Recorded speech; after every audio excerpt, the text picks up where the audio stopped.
your microgreens and the 5 things to consider when pricing your microgreens.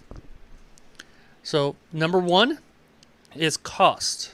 So this cost is going to include your variable costs like fixed cost and everything else. We can go into a deep dive a little bit on this. We will definitely do that in future videos that we set up. But today we're going to go over in general cost and just kind of get the basics and then any questions you might have about them. So the first thing here, fixed costs, we're going to go over. It stays the same no matter how much you sell or anything like that. So this is, going to be your equipment, your rent, your insurance, vehicles, marketing, websites, stuff like that that's recurring on a monthly basis that's fixed. So yeah, them are the kind of examples of what your fixed costs are on a monthly basis that you have to figure into your figures as well. The variable cost, obviously, is known as direct cost or variable cost, directly linked to how much you grow or sell. Our examples are power, water, soil, seeds, packaging, labels, fertilizer, all the things you're going to use on a daily, weekly basis to grow your microgreens and to sell them. Obviously, some of the bigger ones on there is going to be your packaging and your soil is going to be your biggest costs, and then next power, water, and if you use any fertilizer. And then when you do hire somebody on, or your own labor also is a cost as well. Number 2, getting to know your customers. So you want to get to know your market.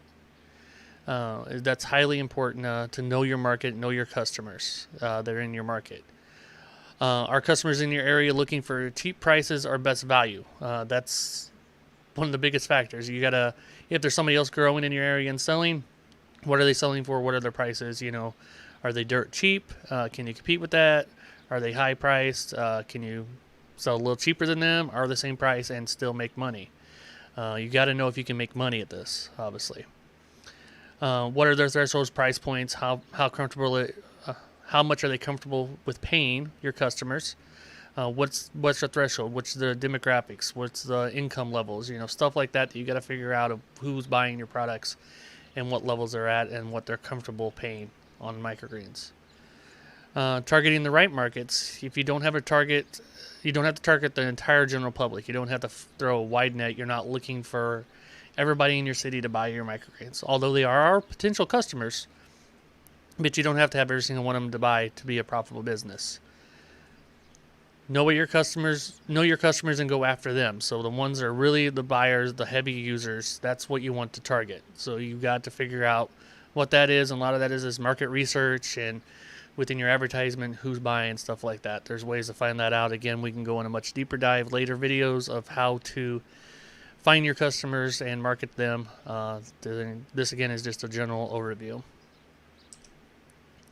Number 3 is your competition. You've got to know your competition. This is highly important. If you have somebody else growing in your market, knowing your competition is very important. It's okay to check them out. It's okay to buy their products. If you're just new to growing and somebody else is growing in your area, buy their products. Test them. Try them out. That's going to help you research what the market is doing. Check out all their products they're selling. Buy a few at least, if not all of them, and test them. And see what they're doing. If they're doing blends, what blends are they making? What mixes are they making? What salads are they making? Get to know them really in deep. Know your competitors. So things you want to know about your competitors are pricing, quality, branding, reputation. So get out there, know your competitors, and know everything about them for sure. Number 4, positioning.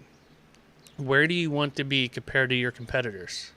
This can determine the price strategy you use. Some price strategies include penetration, loss leaders, prestige or premium pricing, consistent pricing, or value-based pricing.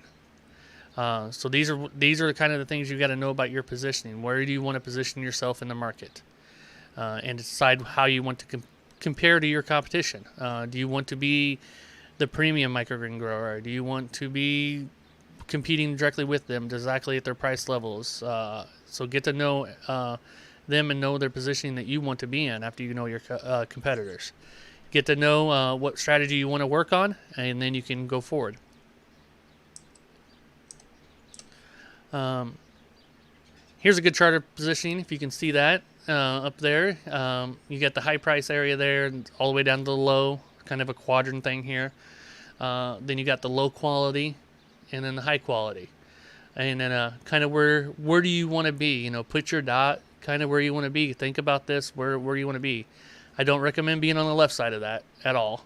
Obviously, we want to be on the higher end quality. So you want to be, in my recommendation, on the right-hand side of this. So you want to be in that quality, high quality area. Your good product, that's kind of a good target to be on, the good product dot. Quite good product, even better to be at. I believe that's where we are at. We're in the quite good product on that higher and a higher price. We're at the probably not the top price, but we're one of the higher prices. You can find some cheaper ones at the farmers markets and stuff that we go to. Grocery stores we pretty much have taken over now in our area, so we don't really have any other growers in our grocery stores now. So we set in a good position with that. But we grow good products at a decent price, and it's fair for everybody. So that's what we aim for. Obviously, you can aim for where you want to be at, but I do recommend being on that right-hand side and in that upper right quadrant. How much do you want to make? This is what you got to almost think about before you start your business. What do you need to make? How much do you need to sell to make that? After you figure out all your profits and everything else. So it is completely fair to consider how much you need and want to make as a business. You've got to know that's, I think, number one, really. I know it's number 5 because we're ending this on 5. But this is highly important to make sure you know how much you want to make. Do you need to value your time and effort you're going to put into this business and pay yourself fairly?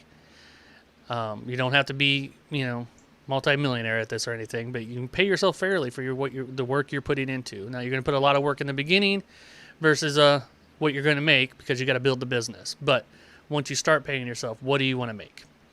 On average, of 30% net profit is more than fair. So you shoot for that 30% net market. If you need to make more, go for that 40% and make your business work. It's something you need to consider for sure. Where you want to be at, what net profit you can make, and how much you need to sell. Remember, this is a net profit. This is after all your expenses. So everything that you have that takes care of your business and your expenses. How much do you need to make? 30, 40% off of them. What do you need to make? Alrighty, that is the top 5 things you need to consider when you're pricing your microgreens. I know it looks like a lot, but we can definitely discuss these in areas more detailed in the questions and answers. If you have any questions about this, we can go into a little bit more detailed. Or also, if you are looking at your business specifically and really want to do a deep dive into your business and your price strategy, we will be opening up time slots for consulting one-on-one. And I'm going to drop a link in here in the descriptions here in just a minute.